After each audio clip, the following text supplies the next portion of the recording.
All right. Hello. Good morning. Good Today morning. I have Jess with me, and I'd like to introduce her and how she helps mamas in the different stages of life, especially the ones that we need a lot more help with. So, Jess, please tell me what you do, what you offer. Just lay it all out for me. Yeah. So I am the founder of the Woman to Mother Circle LLC. Oh, can you see me okay? Yeah. Um, and I offer parent coaching. So I've been doing this for a while in different in my professional life as a registered nurse.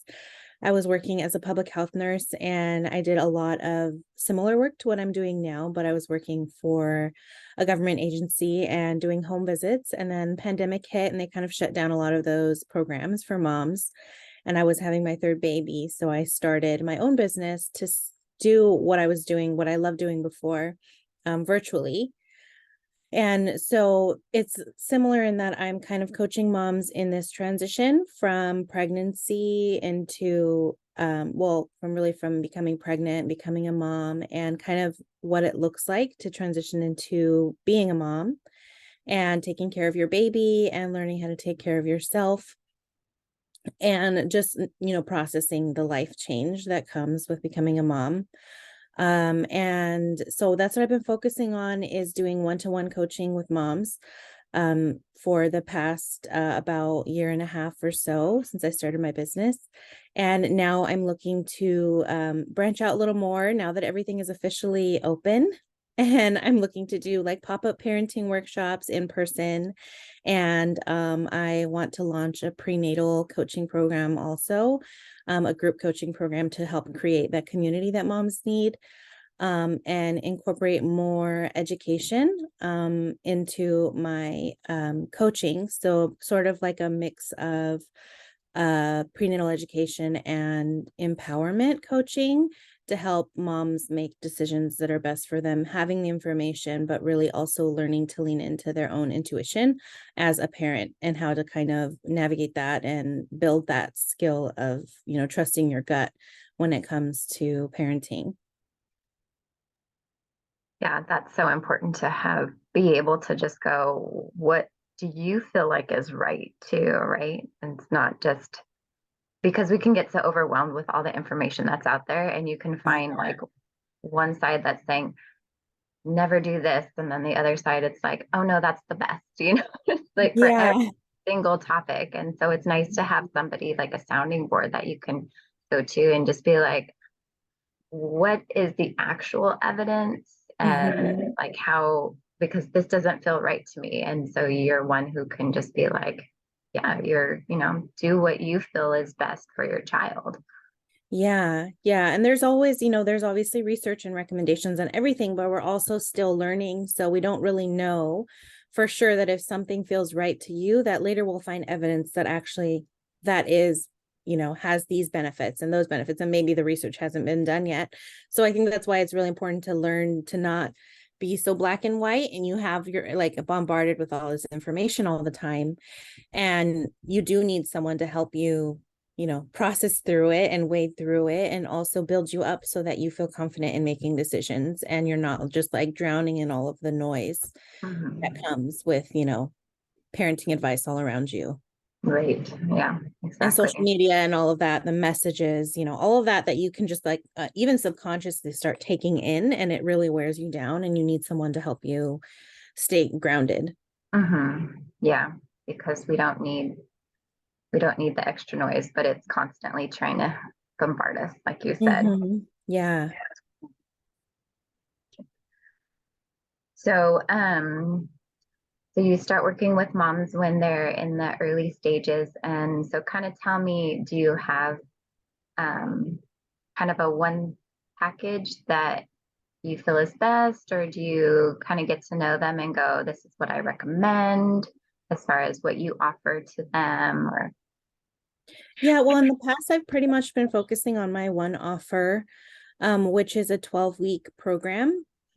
And it's similar to the support of like a doula. It's an investment in this like long ongoing support, and it's very intensive, meaning it's there's messaging support, and it's an hour a week, and it's a big investment, as far as like time and energy, and also money. So that's why I've been focusing on is those one-to-one, and that really helped me get a lot of information about what moms are looking for and what they're struggling with, and really helped me work closely with a few moms.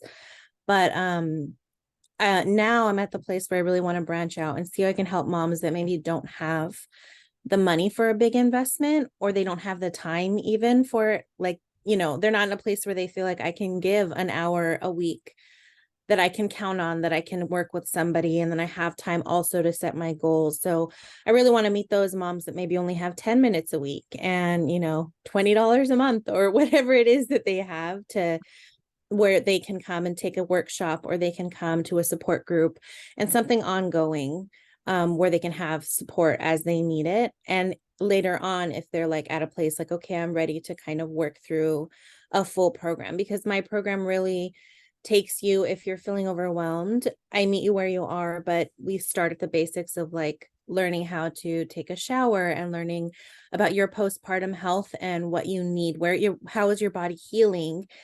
So we start all the way from there, and then we work through to the end of it, is to kind of get to the point where you're working on your goals, like your personal goals, your career goals. Because a lot of moms also are struggling with, do I go back to work? Do I stay home with my kids? What does that look like? What resources do I have? And what is really possible for me? And that's a big question that's hard to just, work through on your own. So if some moms might be like, oh no, I'm good. Like we have a flow, our routine is good. I just want to focus on, what am I going to do about work? How am I going to, make that balance? How am I going to make that decision? So the coaching could be on any number of things through my program. It's about 8 topics, from, your needs, your emotional health, mental health, bonding with your baby's development, and how to kind of like, best handle your days with your baby so that you're making time for what you want, and also stimulating your baby and helping them grow and thrive and all of that. In your relationship with your partner, some people also start there, where that's where they feel like they want to learn about co-parenting. How do I communicate with my partner? How do we work together on parenting decisions? Even for infants, there's parenting decisions that you're making, and it's easy to be on autopilot. I'm like, yeah, we just feed them and change them, but it's so much more. You're Mhm. building the foundation for like what kind of parent you want to be, what kind of role model you want to be. So all of that to say, before I was focusing on this one offer of 3 months, kind of like a 90-day intensive. But now I'm really at this point where I just want to talk to as many moms as I can and see what they're needing, what they're looking for, and see where I can fill in the gaps. And I've also met a lot of amazing, other businesses that are doing things in the community that I could refer them to, like postpartum support groups, or there are some classes for like the early newborn stages too, in the community, because for my workshops, like prenatal workshops, even, they'll be more of like a getting started guide.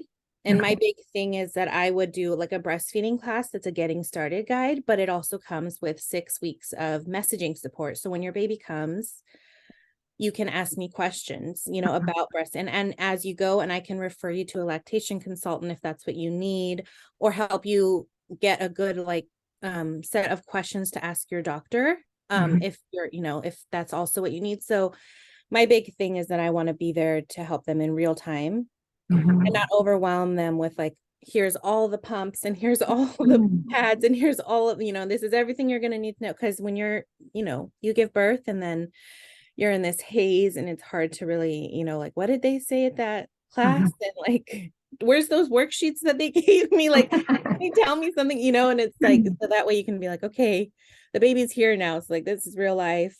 Now I have this question, so that's really what I'm hoping to do, is get more, see what kind of workshops and classes moms are needing, and also be there for support. So there's like that continuum, and they're not just kind of left, wondering what to do after the baby's here. Yeah. Yeah, that's so important, that ongoing support. Like you Mm. can prepare for, it's kind of like preparing for getting married. Like you're planning the wedding, and this is the big to do. And um but then you get married and you're like, okay, now how do I become a good spouse, right? Like this Mhm. relationship, you transitioned from expecting, right, to now being, and it's the same with you were expecting a child and now you're a mom and you have this child and you're like, now what do I do? and Yeah.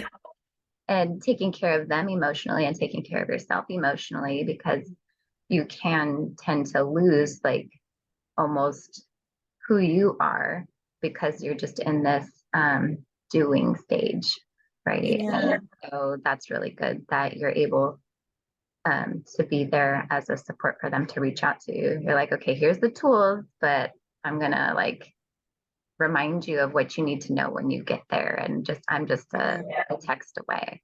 Yeah. I think we all need that. Yeah.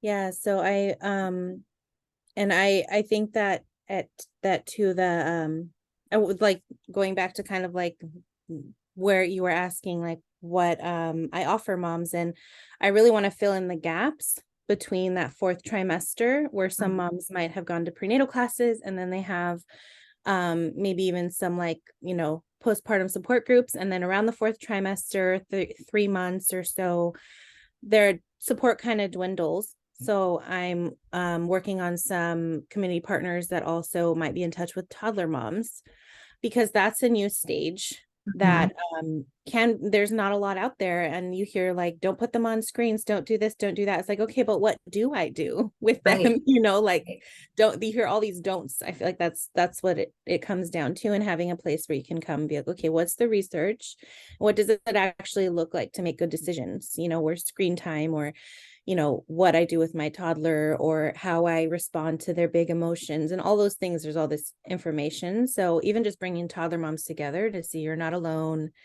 This is a whole other stage that nobody tells you. Like it's a whole other transition to being a toddler mom, and Mhm. what it looks like. Your baby starts really becoming this little person, and you are faced with all these different challenges that nobody really talks about before you have your baby. And so, yeah, I also want to come into that space and fill in some of those gaps for toddler moms, or moms getting ready for toddlerhood, and giving them some good evidence on brain development and what's good for your baby, and what the experts say, and also what it looks like as a mom to try to navigate those and still make good decisions and still feel good about it without losing your mind, without saying like they can't watch any TV at all, but I'm like going crazy here because maybe you have older kids that have it on and you're like, well, I don't want and just getting in your head about what's perfect, and just instead, feeling confident about good decisions that are good for you and your family. Mhm. And then how you are with your first one is going to be different how when you have more kids, right? Yeah. Like, because you only have to worry about that one. But Mm-hmm. then as you have more kids, you're like, well, now they're at different stages. And so now my younger one is going to be exposed to this stuff where my older one wasn't even touching that until, Mm-hmm. whatever age. Yeah. And, that's okay too, because they're all different people and they can all handle different things at different ages. Like my oldest one, she was super sensitive to stuff. Like we didn't do princess movies and different Yeah. things like that till she was way older. And then, my younger ones, they not that they're not sensitive, but those things don't bother them the same way. And Mm-hmm. so it's like when she started watching it, they were watching it too. So Yeah. it Yeah. balances out, and you can't just go, well, my friend's child is doing it, so my child should be able to do this. They're individuals just like we are, and we want to respect that, but then also be okay if it's like out of the norm, you know? Yeah. That's why I love that there's always an age range. Like your child will start crawling typically between here and here, or they'll start walking typically between here and here. It's not like a hard fast rule. Yeah. And I think also too, what people get really worried about if they don't fall, even in the range, if they're not Mhm. in the range, trying to feel like that sense of failure, or that they're trying to be like, what did I do wrong? And try to look. And it's not always that. Some kids might be delayed in some areas for whatever reason. And and as much as you want to say like, well, they'll catch up eventually, sometimes they don't, and that's okay too. Like, like Mhm. sometimes they might just be a little bit different and nobody wants to think about that in the moment, but all you can do is do your best in that moment and keep getting resources and keep getting help and keep getting support, and like knowing that like you can't force anything to happen for your child, and you can't, force their development to happen at any certain place. And at the end, it serves everybody to just kind of like be present with them and tune into them and, honor their own journey that they're on Right. as, as a human, really, they're on their own journey, and parents learning to walk alongside even young babies, Mhm. without making it something that they're doing wrong or making it about them when their baby behaves a certain way or doesn't meet a certain milestone, and not internalizing that as your failure, and Right. allowing the baby to process that, and also building the strength for yourself so that it doesn't tear you down if your baby's not doing what you compared the other babies to doing. Mhm. Yeah, for sure. That's really good. That's really good. I know, not talking babies, but one of mine like didn't read for a long time. It's like, oh, usually when they get to this age, or that's typical for, boys or whatnot to read later, or and just like different things. And it's like, okay, well, they got to that age, and I was just like, they're still not really reading, and Yeah. it, um, but I also didn't feel, fortunately, I didn't feel the pressure for them to have to read, because it was like, well, they're really good at this stuff, and their comprehension is amazing, and that kind of stuff. So a lot of times when they do have slower development in one area, they're going to excel in another area, and then eventually that stuff is going to, maybe not like you said, catch up all the way, but it is going to get closer. Mm-hmm. Yeah. So that's always really good. Yeah. And I think hearing that from you too, it's like it reaffirms like why it's important to start building kind of that mindset early on, with that you're on this journey. So you don't Mhm. feel like you spend years struggling to force your child to be at a certain place, or, try to control it.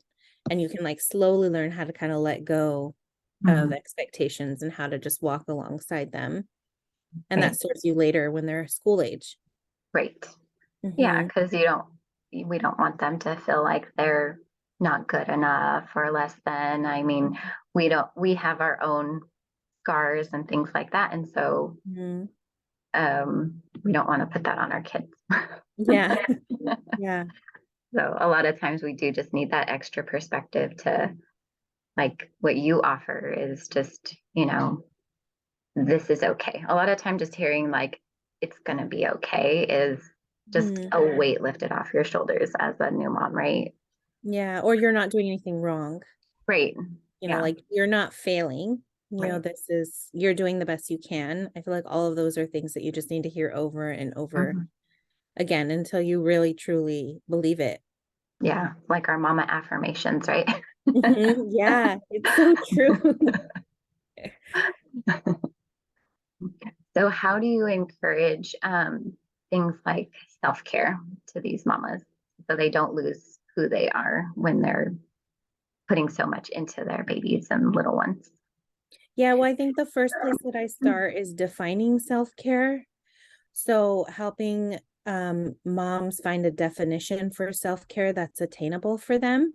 And that would look different for everybody. So I have my own definition of self-care. And for me, self-care is focusing on my emotional health and my limits and my boundaries, and also Mhm. spending small amounts of time, intentional time, focusing on things that matter to me, my own personal growth, whether that's as simple as listening to a podcast while I wash dishes, or taking a few minutes to read the one Bible verse of the day, like, Mhm. and maybe that's it, but like Mhm. not losing sight of those small things that make me me, that connect me to who I am and what's important to me. But like really helping moms define themselves what it looks like to feel well cared for, Mhm. and how you can do that for yourself while you're taking care of your baby. So maybe for moms that were very fitness minded, for them, they totally lose sight of it. And it is a priority for them to start, exercising, even if it's 5 or 10 minutes in the morning or something, whatever it is, like whatever connects you and makes you feel well cared for, starting with that. Um, and really making it more about being present in the moment and putting yourself first in the moment. So say you're like looking at your day and you've been caring for your baby, and you like, are you taking moments of the day to check in, like have a drink water? Have I met my own needs today at all? Like morning, afternoon, and night, you should do self-care check-ins. That's You know, really just to see, how am I feeling right now? Am I overwhelmed? Do I need to talk to someone, like whether it's call a friend, or, do I need anything, whether that's water or food or whatever it is, kind of checking in with yourself throughout the day. I think those 3 check-ins are the big habits to really implement for self-care, so that you know that you're not getting to the end of the day and you're just like totally wiped out, and you realize that I did nothing for myself this entire day, and your baby looks, perfect in their perfect outfit, and you've made them their homemade purees, and you've done all the things right for your baby all day, and you're in the same clothes you've worn for 3 days, and you're like, how did this happen? Like, how did I get here? So those small check-ins, like changing, it's the afternoon, do I need to change my clothes? Or, yeah. and if you pair it with your baby, that can help you too. Like when you feed your baby and you're like, okay, am I hungry? Did I eat? Have I had water? And you change your baby into the, 10th outfit of the day, and you're like, you know what, I should probably change my clothes too. Right. So yeah, things like that, pairing with your baby, and those 3 check-ins are the big ones that I think really can help moms stay grounded in and get in the habit of practicing regular self-care.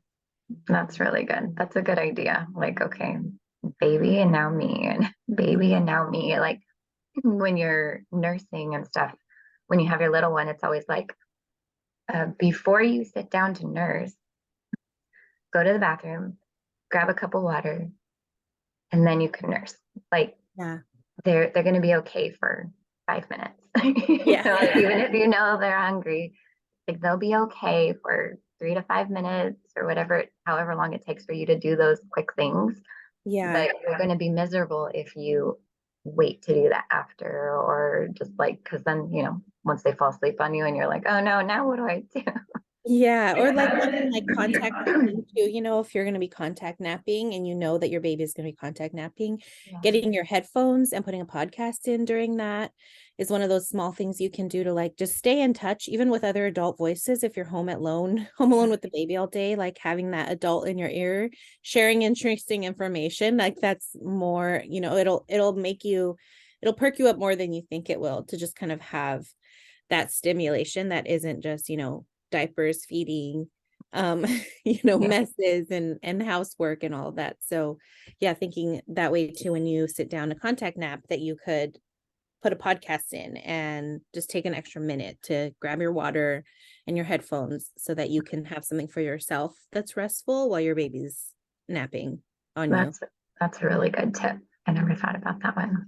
I'd Mhm. usually like have a book or something, but Yeah. then sometimes it's like just nice to close your eyes and just listen, instead of Yeah. doing something necessarily active. You're just kind of like taking in. So that's really Yeah. good. Or even music that you like too, that you wouldn't necessarily put on for your baby, but music that you like, you could put that if whether it's mood boosting or something that relaxes you. Yeah, But it's really good. I like that. And then also as they get older, when you're making yourself food, I would make myself um, turkey lettuce wraps kind of thing. And, when mhm. your little one starts eating, they're like, oh, thank you. And they start eating it too. And so now instead of you pairing with your baby, now they're mirroring you, right? Mhm. Yeah. So that's really good. Yeah. Um, so who do you have in your life that you kind of look to as being a positive role model, and how do you recommend to other moms how to connect with other people that they look up to, almost like mentor moms? Hmm. I know with our homeschool group, we have what we call mentor moms, and they're moms that are just maybe a step ahead of them, that know just a little, they might be older, they might not be older, but they're just like ones that are going to be available to you and maybe have gone through this stage that you're going through now. Yeah. Yeah. I think that I look to my communities that I'm already a part of, that I already have connections, whether it's with those moms or not. Like even, before you were a mom, you were likely a part of other communities. that you were interested in. So trying to reconnect with those. And then you find new ones. Like, so for me, it's my church community. As soon as I became a mom, it's like I didn't ever notice the moms groups and the ministries and stuff like that until I was like, oh wow, like, so I just, make it a priority to connect with them, and try to really make as much use of that time that we have together, and make it a point to talk to the moms, not just in my season of life, but the moms that are in way different seasons of life and what they, learned in Yeah. my season and what the hindsight they have now, and really listening and leaning into like that advice that comes from them. And the same thing, I have a homeschool community too, and that is a really helpful resource too, and try not to stick with just the moms in your in like your season of life. And then even friends that have um connecting now with friends moms, and like now I was just saying the other day, I'm in a new season of life where I'm connecting with my aunts more, like where I can go out with my aunts, and there's a lot to just be gained from those women in your life that have been around, and you don't really realize all of the advice they have to offer and all of the like encouragement they have to offer. But I think the one thing that I will say wherever you go is to really um like allow yourself to be selective in who you receive encouragement from and advice from, because it can be noise if you just feel like everybody that's been there before you knows what's best in there, have all their opinions. And so Mhm. really asking yourself when you make a connection, if you leave feeling better after you're with that person, or if you usually feel like some self-doubt or overwhelmed or stressed out. Like those are kind of like the main ways that I would say, when you meet someone new, ask yourself, do I leave feeling better after I've talked to them, or Yeah. do I leave questioning myself and feeling bad and Yeah. wondering, and like how do I feel when I leave them? And that's how you know that you're kind of finding your people. And I think that's what the big thing is, finding your people and knowing who's going to build you up and who's not going to build you up. And it's not necessarily anything on them. It's just, everybody's different, and some people you'll connect with and you'll instantly feel like, yeah, these are the people that are getting me closer to who I want to be. And these are the people who aren't. Yeah, that's really good. And just that's a simple gauge, right? Like, I really enjoyed our visit, or like, I don't know if I'm doing the right thing, or, I Mm. mean, and it's okay to self-evaluate, and for people to ask you questions, but when the questions are just like out of curiosity, then you don't feel like you have to defend yourself. But if um as opposed to if they're like asking you like, well, do you really think that's the best thing, or whatever, if they're asking from a different tonal standpoint, you're just like, I don't really want to talk about it. But if out of curiosity, you're just like, and you're encouraged to express how you feel about it, then Yeah. that's a good thing, right? I think homeschool is a good example of that. Like, people have opinions and questions, and you can tell when people are like totally just want you to see that it's not a good decision. And then there's people that are genuinely curious about why you chose it and why you think Mhm. it's, why it was what you wanted for your family. And yeah, so I think that was a good test too. I'm like, okay, these are my people. They continue to Mhm. be my people, the ones that like ask good questions. And I'm like, oh yeah, Yeah, that's interesting. I didn't really think about that. But now that you say like, this is why.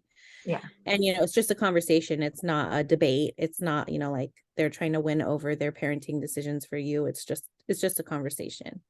And yeah, you end up feeling like, wow, yeah, that was a good question. And I feel good about how I answered it. Like, I feel better. Like, yeah. I feel more confident about my decision. Right. You almost like spoken to yourself, right? Like, Mhm. okay, that Yeah. was, I reassured myself that this is the decision that I am good with, Yeah. Yeah. Thank you for asking that question. Yeah. Very good.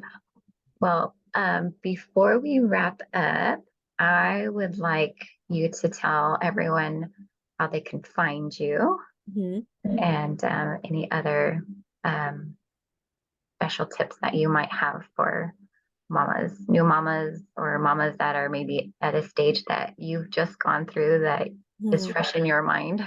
Yeah. Yeah, well, so the best places to find me, I'm most active on Instagram at the Woman to Mother Circle. That's what I'll be posting once I am working with community partners on figuring out where I'll do these in-person events and things like that. So that's where we'll be posting any events that I am doing, hosting, or collaborating on. And that's where I do most of my content on Instagram right now. You could also go to my website at jessmorlan.com, and that's kind of under construction right now, but that's where I'll be posting like my parenting workshops that will be coming up soon, and my prenatal workshops and things like that. So that should be live in the next couple weeks or so. Oh, nice. It's Yeah. exciting. Yeah. I'm excited.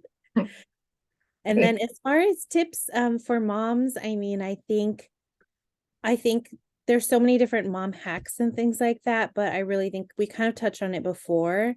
But I think my best tip is to really surround yourself with people that support you and people that build you up, and really be intentional in tuning out the things that tear you down. So it might be social media. If you go on and you feel worse about yourself every time, just unfollow. Like, just don't, because Yeah. in the time when you're building as a mom, you're building this sense of confidence. I'm so passionate about moms feeling confident that they're the best mom for their baby, that there's not, especially being a Christian too, it's so important to me that moms understand that they were created for their babies and their babies were created for them.